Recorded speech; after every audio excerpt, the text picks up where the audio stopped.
Yeah, so I guess we can move on to our first big topic. We only have 2 topics this week, but they're pretty big topics, and we have 2 loose topics. Mm-hmm. So basically, this is kind of like an update / introduction to the controversy regarding the Doom soundtrack.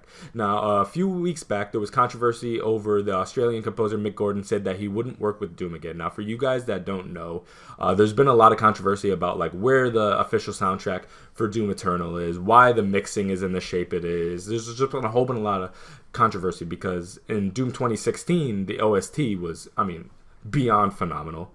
The mixing was just perfect, and Mick Gordon really established a name for him in the game industry through that. And so with Eternal, people are like, wait, what went wrong here?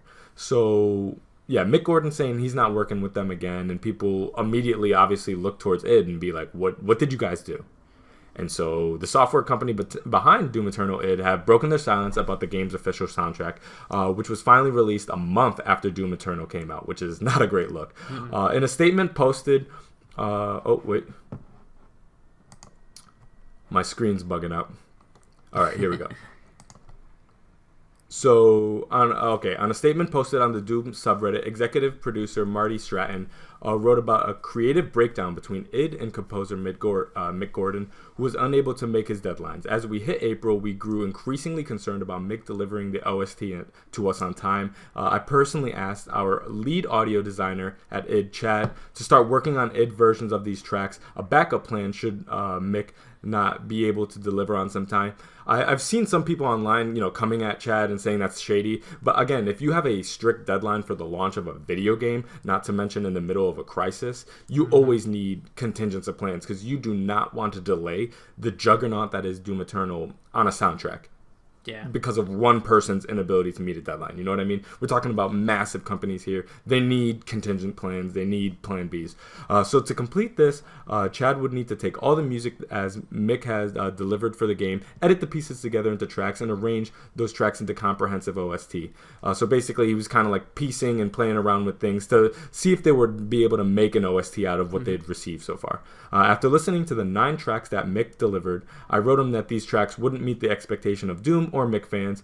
There was only one track with the type of heavy combat music people would expect, and the rest were kind of like ambient nature, kind of background chill music. Mick delivered 2 final tracks, which they were incorporated, and he wished us luck wrapping it up. So it seems like, according to what id says, that they were actually the ones that kind of got burned by Mick's inability to meet deadlines.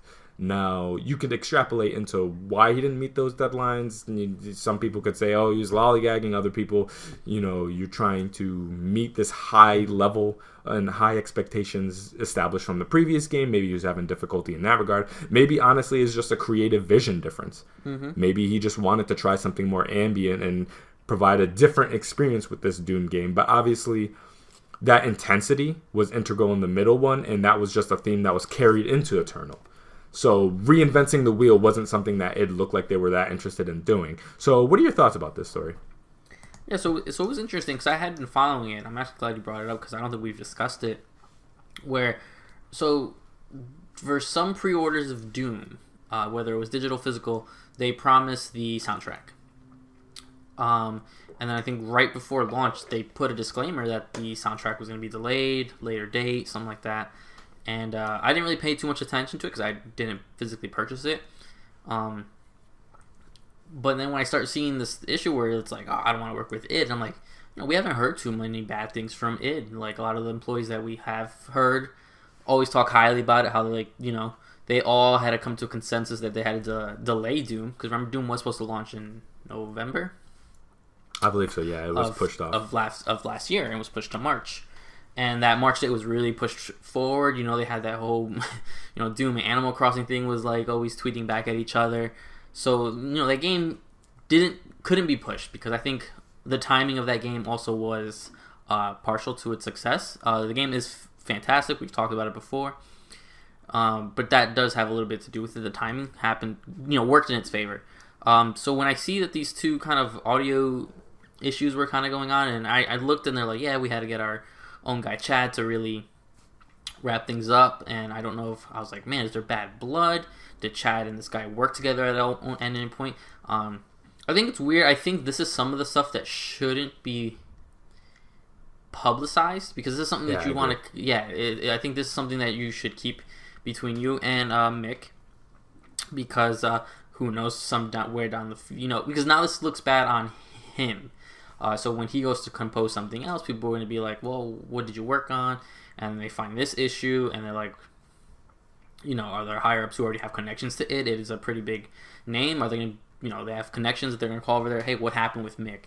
Oh, he didn't make his deadlines. He kept pushing this off. This creative differences. Is he hard to work with? We don't know, obviously. So I don't know if Mick's super hard to work with. What was his issue? Did he just have a different vision, like you said, that he just wanted, he didn't want to just like repeat some stuff where Doom Eternal really amplified everything from Doom 2016?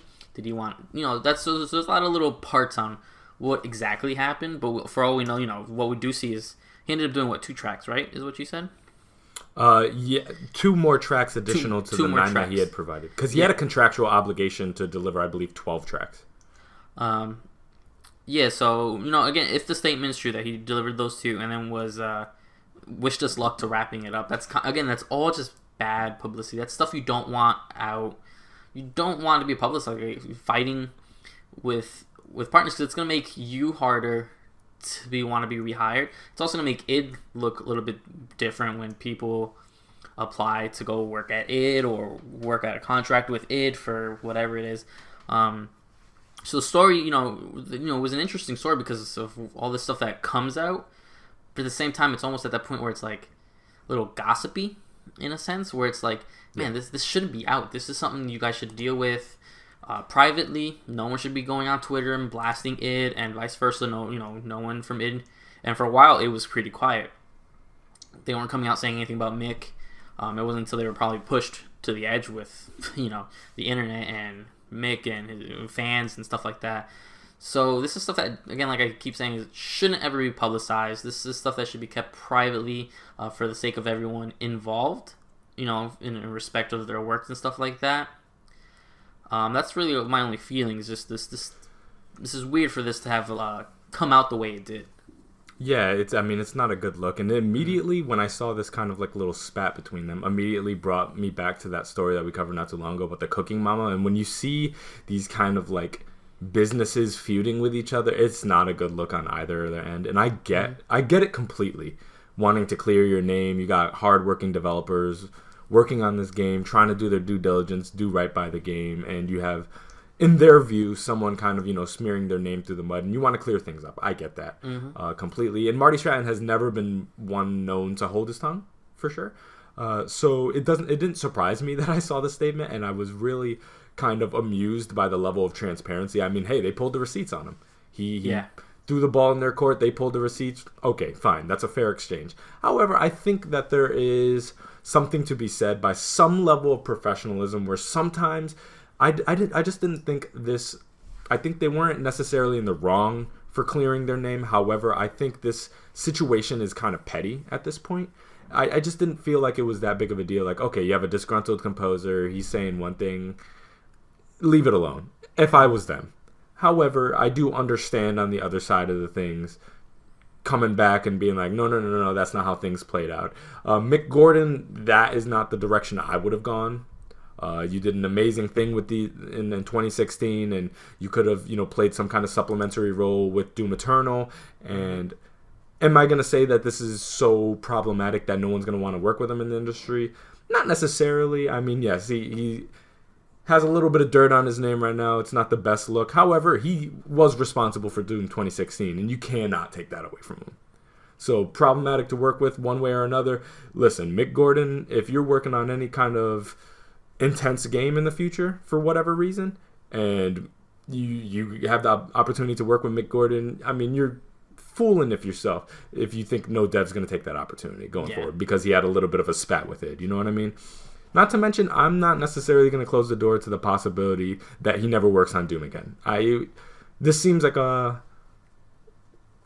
petty issue that they went through, but I don't think that the damage is like irreparable. You never know. Weirder things have happened in the game industry. So, I mean, I would hope to see them kind of reconcile in some kind of approach, and maybe we can get like his perspective again on why maybe those deadlines were not hit and why things didn't work out the way that they were supposed to, and why the creative vision, split so much. I would like to know why he was so intent on delivering these ambient tracks.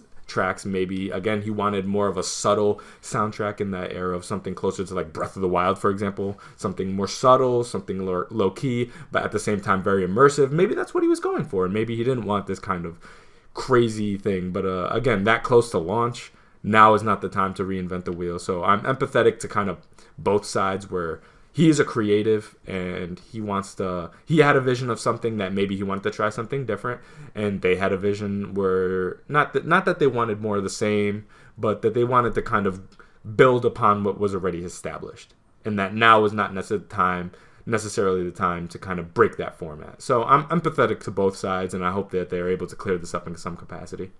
Yeah, I would hope that too, because again, it was not like again, I don't know extreme details, but it wasn't like a major fallout. I see them probably being at one point before the whatever next Doom game or whatever the next it is working on, maybe like even in a tweet patching things up. Oh, we've reconciled, come together, whatever. So hopefully we would see that, because it'd be nice to, it'd be nice to see them to work together again and to be adults about this situation and professionals.